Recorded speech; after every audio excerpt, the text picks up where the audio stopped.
Hello and good evening. Hope you're having a great evening tonight. This is Ken Heaston on air in the evening news, and it's fantastic to be with you this evening. Um, we are going to take a look at something that we all want to master, and that's how to get your Facebook ads accepted fast.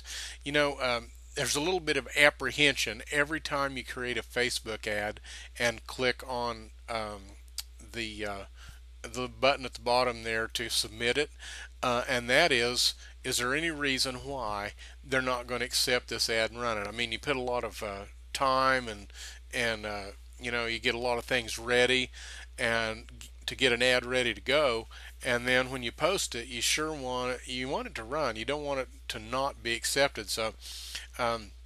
Dr. Lisa Thompson is an associate of mine, and she's made a really great blog post on how to get your Facebook ads accepted fast. So what we're going to do is go over there and just review the things she's written and talk about them.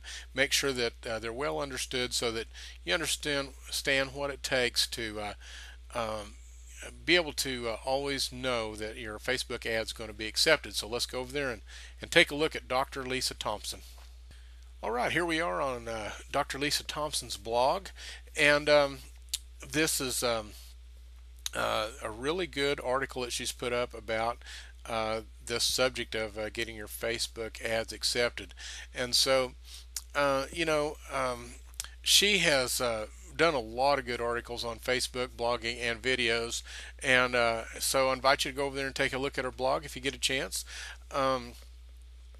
And she talks a little bit about here to start with, the effectiveness of Facebook ads. And at first it's a little bit of a hitch to get out there and spend some money to build your business by bringing in people to look at your blog and such as that. But if you think about it, no business is built without people coming to it and taking a look. I mean, it takes engagement of your customer to be able to build a business, and so what you really want is the fastest, most effective way to get people over to look at your content. So Facebook has done a really good job. They've worked long and hard, and there's critics of Facebook, there's proponents of Facebook. But quite honestly, if you master Facebook advertising, it's a really good way to get instant traffic to one of your offers. All right, so she takes a look at some statistics here to start with. She says that the Facebook ads can reach as many people or more people as radio or TV worldwide. Now, I'm sure you probably believe that because, you're one of these that's on Facebook and surfing and looking at things on the web. And so it's really true. These ads can reach out to people who don't even watch TV. It's sophisticated targeting, similar to Google AdWords. Now, Google's been in the business a lot longer, but Facebook has done a really good job at competing with them. And as a matter of fact, in some ways, they really outdo Google. All right. A minimum ad spend of $1 a day. Okay, well, now I always spend more than that because I want to drive enough traffic to see what's happening. And last night we kind of took a look at Scott Lindstrom's blog about setting up a conversion pixel and things like that. Now, if you missed that, go back and take a look at it. It was a good blog post. The way Scott wrote it was a little bit confusing, but I hope that I did a good job at demonstrating what it was he was trying to talk about, so that you can understand how to create a conversion pixel, put it on your blog post, and then use it to see how your ad's doing. Facebook will report all that if you set it up right. Okay, and so anyway, reach 1,000 people a day. It only costs a quarter.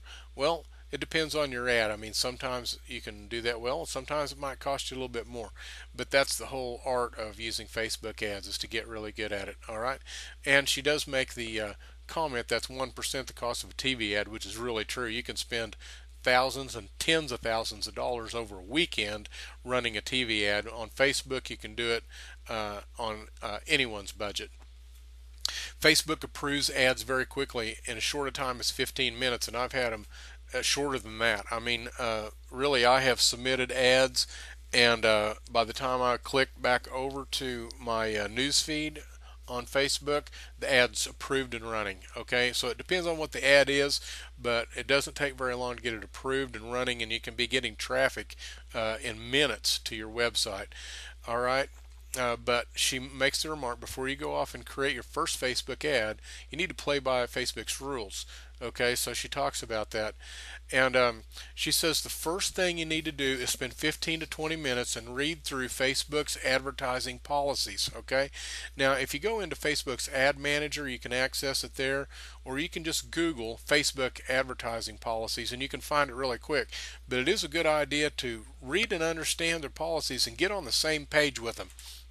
You know, in our industry, there's a lot of people that sell some pretty scammy stuff, software and things like that.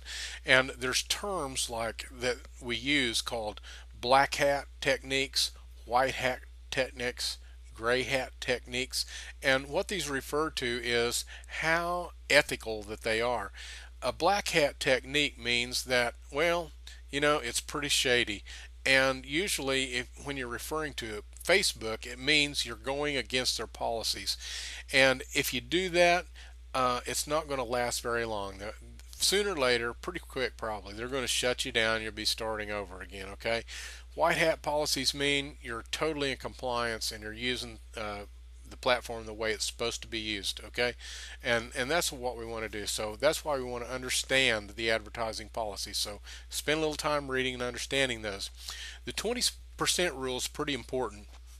And so anyway, what it means is on the image that you use on your Facebook ads, um, you can't have over 20% text. And if you go over to Facebook and kind of scroll through, let's just do that just for fun and see. I bet you we can find something here pretty quick, because I get a lot of advertisements in my newsfeed. Hopefully, we won't get anything naughty here on Facebook for our broadcast tonight. Um, but let's see here. See, this isn't an ad, okay? So you can get away with that if it's not an ad. Now, this is Mark Harbert's that I showed a couple of days ago in our broadcast, but this text right here, that's what it's talking about. Less than 20% of the whole image, okay? You got to abide by that rule, or your ad will not be run, okay? So she talks about using the Facebook grid tool, and she's got a little video here about how to use a Facebook grid tool. So you can Google that up. Most of it's just wing it. You kind of get an idea of what 20% of the image is, what will and will not be accepted, and you just do it that way. So that's just something you have to know. Deceptive claims. Don't promise or guarantee anything in your ads. For example, make six figures in 10 days will get your Facebook ad rejected. Okay, your best route is to stick to telling your story and the facts. And that's true, but I'll tell you another thing in our industry. If you, in your copy, say the title of your blog post and it pulls over into your ad, if you mention multi-level marketing or direct sales, your ad will be rejected, okay? Because they don't like it. They don't want to run that stuff. If you post it on your Facebook fan page and it's generic and it gets shared, well, they'll put up with that. But they're not going to allow you to run an ad stating those things. So don't go there. Just say home business, okay? Keep it like that. Avoid non-existent functionality. What she's talking about here is the image on your ad, okay? This is acceptable. It's a button that says get details. To click, you can click on the image and it'll go to the link. This is not acceptable because it's not really a video. It's an image that links to a page that has a video on it, but it's not acceptable for Facebook advertising guidelines. If it's not really a video, then don't put a button on there on the image that makes it look like it's a video. Okay, that's the general idea. Okay, before and after pictures, Facebook will reject your ad if you include any before and after body part pictures because they imply unlikely results. Okay, we see a lot of that on Facebook, but the difference is they're probably not running an ad on it. It's probably just a blog post that's getting shared, okay? Well, if you try to run an ad on those things, yeah, that's what she's saying. They'll probably be rejected. So kind of stay away from that. Her final thoughts on Facebook ads. Um, you need to be congruent throughout your message. Now, we spent a lot of time last week in the sales funnels um, strategies that we showed about being congruent in your ad, and what that means is the post that they see on Facebook, whenever they click on it, it means they're interested. So the the blog post or whatever it is that they go to next, the landing page, needs to say the same thing. Okay, don't start on one thing and go completely on a different tangent when they click over to the web page. Okay, that's what she's saying. If you want more on that, go into our replays, our replay blog for evening news, and look at sales funnels. Okay, get up the category sales funnels, and you'll see a lot more about being congruent throughout the funnel. That's what she's talking about. Your Facebook ad must match the website that your ad is leading them to. If you follow what's on these guidelines, you'll be able to get your ad approved quickly and start generating leads for sales and business. And so, that is exactly what she's talking about. The whole idea of Facebook ads is you can create an ad in a short amount of time, you can get it approved quickly, and you can be having traffic coming to your blog post, just in no time at all. Okay, and that's what you want. You don't want to wait a long time on your traffic, and that's the beauty of Facebook ads. So I really appreciate this article by Dr. Lisa Thompson. Appreciate all her articles. She does some really good blog posts, and so I highly recommend that you take a look at her stuff. So this is Ken Heaston on air, the evening news. Been really fun to be with you tonight, and I hope you got a lot out of this and able to enjoy the things that we share and promote here, and I hope that it helps you in your own business. You're able to generate leads, sales, and rep signups using the information that we have here on the evening news. So Ken Heaston on air, signing off for tonight. Goodbye.